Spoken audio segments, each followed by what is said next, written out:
My delve into the world of Wikipedia was perhaps the most persistent project of the semester. It started with our first assignment, where I wrote a paper about the history, criticisms, and benefits of the site. Then, a few weeks later, I was tasked with adapting this paper into a video essay. Now, here I am months later, having just finished revising that very same video essay and turning it into what, in my opinion, is my best work of the semester. Now, I won't delve too deeply into the details of those first two projects here, but I'll give you the abridged version. For the paper, I spent a few hours searching for scholarly articles concerning Wikipedia, as well as looking at meta pages on Wikipedia itself. Then, I concocted an essay outlining the history of the site, from its founding in 2000, to its rapid growth in the middle of the decade, to its maturing in the last several years.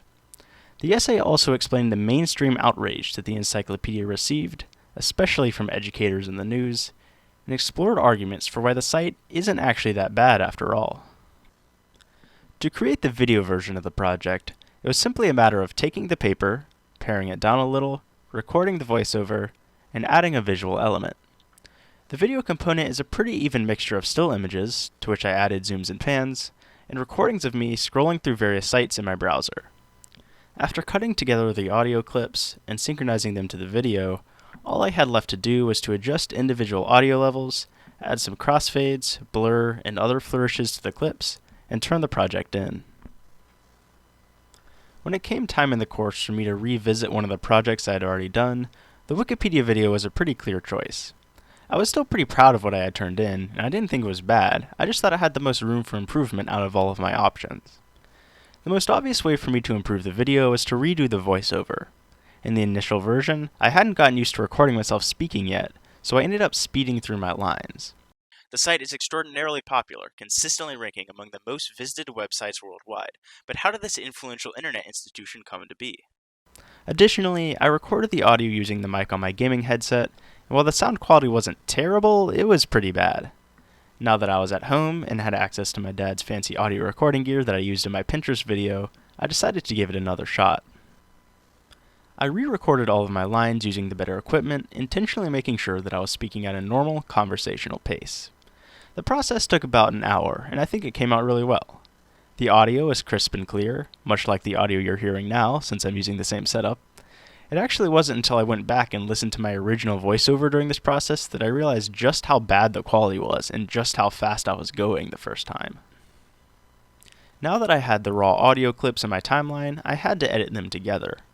This is actually much more time consuming than you would think, since it requires lining up the clips just right, such that the pauses are the perfect length and you can't tell that they're from separate takes. It also requires removing any gaps or errors in my speech and adjusting the volume levels such that every clip and every word of every clip sound like they belong together. In total, this task took almost as long as the recording session itself at just under an hour. It probably wasn't necessary for me to do all of this, and one of my main takeaways from creating the first draft of the video was to be less of a perfectionist, but still, I wanted it to be as good as possible. The new audio track came out to be exactly 1 minute longer than the original, clocking in at 8 minutes and 11 seconds compared to the initial version's 7 minutes and 11 seconds. While on one hand this was a good thing, as it felt a lot more natural and it made it easier to listen to, this also meant that I had to go through and completely re-edit my video, changing the length of all the clips and the positions of all the keyframes so that they matched the new audio. This was the longest stage in the revision process, at over an hour and 15 minutes. A lot of the reason that this took so long was because almost every single clip in the project involves some sort of fade, pan, zoom, or blur, and most clips have a combination of these. Thus, changing their length and position in the timeline required redoing or altering many of these effects.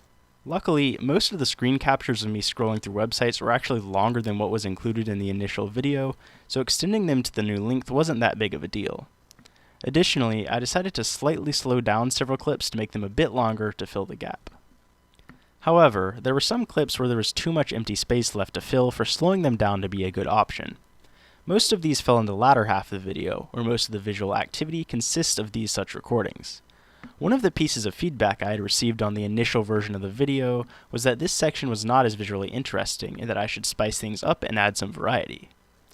Thus, I decided to turn this pitfall of the recordings not being long enough into an opportunity to add some visual interest. The main way I did this was by pausing on a frame and then zooming in on a certain part of the frame so that the audience can read the text more clearly. I accomplished the pausing of the frame using the Add Frame Hold button, and I zoomed in on the section by adding a Start keyframe, which holds the initial position and scale, and an End keyframe, which contains the centered position and larger scale. Then I simply applied the keyframes in reverse order when I wanted to zoom back out into the normal view. Finally, I recorded and inserted new footage of me clicking on a Wikipedia article and making changes in the editor, as I thought demonstrating how easy it is to edit pages on the site would help support my arguments. Overall, I am really happy with the changes I made to the video. The revision took me about 4 or 5 hours in total, which I think is actually longer than I spent on the entire individual podcast assignment. Still, I enjoy making videos, and I wanted this one to be as good as possible, so I'm glad that I revised it in the ways that I did. Working on this sort of project got me thinking about the internet and how in some ways it's not as accessible as it may seem.